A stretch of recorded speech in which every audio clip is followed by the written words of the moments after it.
Good afternoon, everybody, and welcome to my Facebook live talk this afternoon.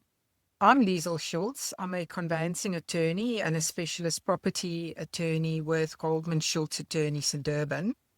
Today, I want to talk about a very old part of our law that has its roots in Roman law or Roman Dutch law, but that very few people know about. And it concerns the financing of property transactions, especially where a buyer is unable to finance a portion of the purchase price by way of a usual mortgage bond.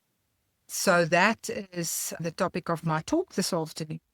And the term that I'm going to use this afternoon is the term a Kustingsbrief. And I'm going to explain to you what a Kustingsbrief is.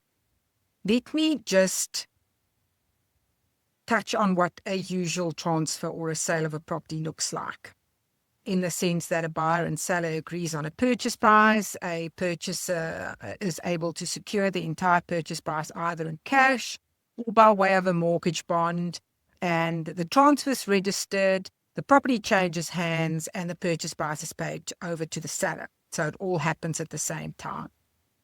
But what happens in cases where the purchaser is unable to come up with a portion of the purchase price, either by way of a loan or by way of a deposit payment, and the transaction stalls?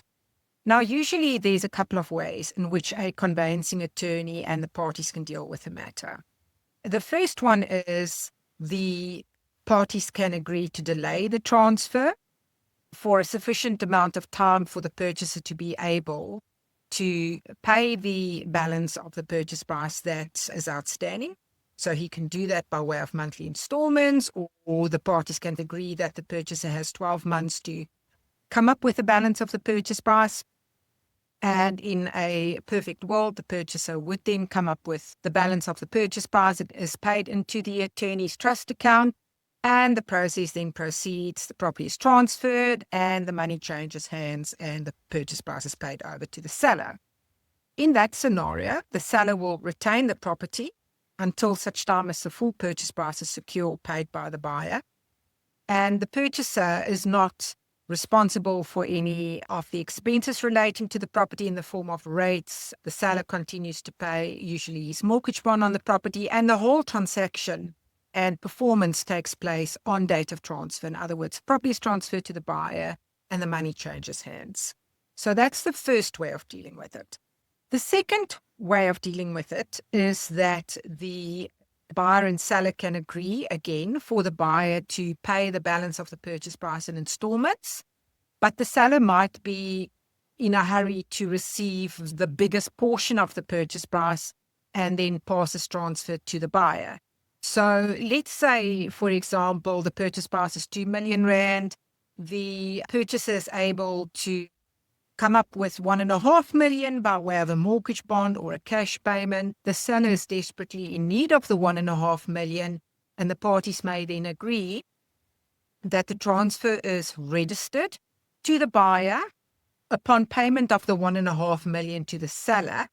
And the seller would obviously want to be secure for the payment of the outstanding balance of the purchase price after the property is transferred. In that case, the seller might then want to register a personal mortgage bond over the property. And that is what we call a Kustingsbrief. That is the same type of security that is afforded to a bank, in that the mortgage bond in favor of the seller is registered over the property for the balance of the purchase price that's outstanding. And in the event that the purchaser fails to pay the balance of the purchase price, the seller is then... It's got the same advantages as a bank has, in that the seller would be able to issue summons and, upon getting a judgment by a court, be able to sell the property in execution and have a first right on any proceeds that are realized. And the buyer would not be able to sell the property without the seller getting paid and having that bond cancelled. So that is a Kustingsbrief. The parties can also do a similar arrangement. So in what I've just discussed, the buyer would then become the owner of the property upon date of transfer, be liable for the rates and taxes, insurances, and all outgoings in respect of the property. The seller walks away with his 1.5 million, registers a mortgage bond as security for the balance that's outstanding, and the buyer pays the seller the balance over a period as they've agreed in installments or the bulk or the total amount within a certain period of time. So in that case, the buyer would take over responsibility for the property and obtains ownership.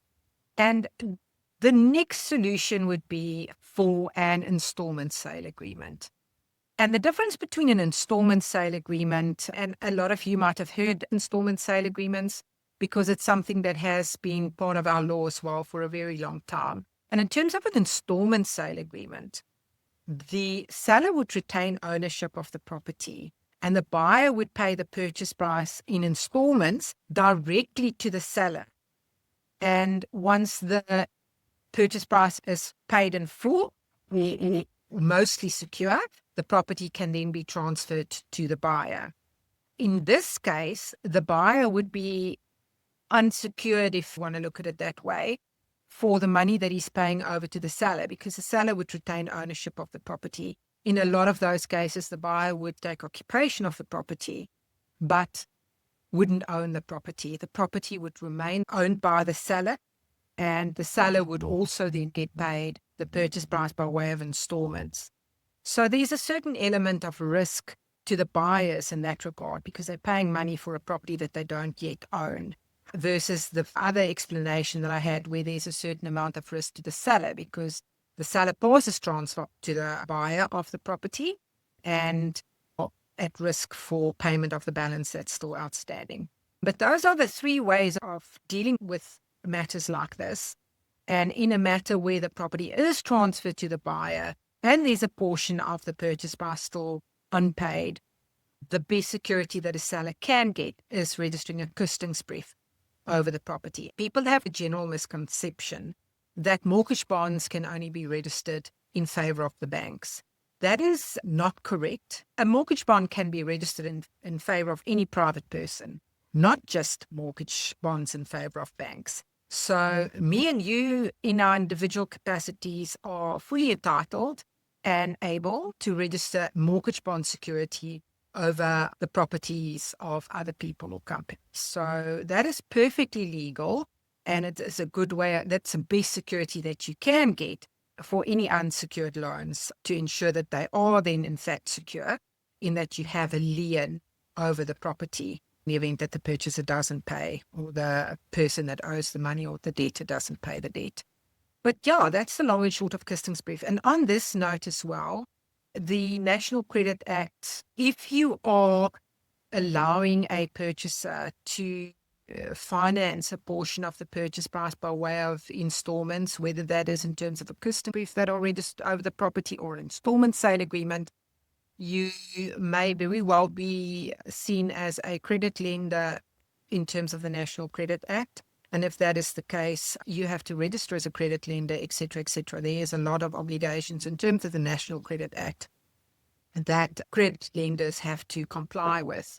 So to avoid that, one would have to be very careful in structuring the transaction in such a way that you would not be seen as a credit lender in terms of the National Credit Act as a general individual or a layperson. So in those cases, I would strongly urge and recommend that you do speak to your legal representative and your attorney to make sure that your rights are protected going forward. And there's a lot of information on our website as well, specifically about this topic, but also many other topics. So if you want to read up more detail about Kustingsbrief and any other very helpful topics, I am directing you to our website. It is a mine of information.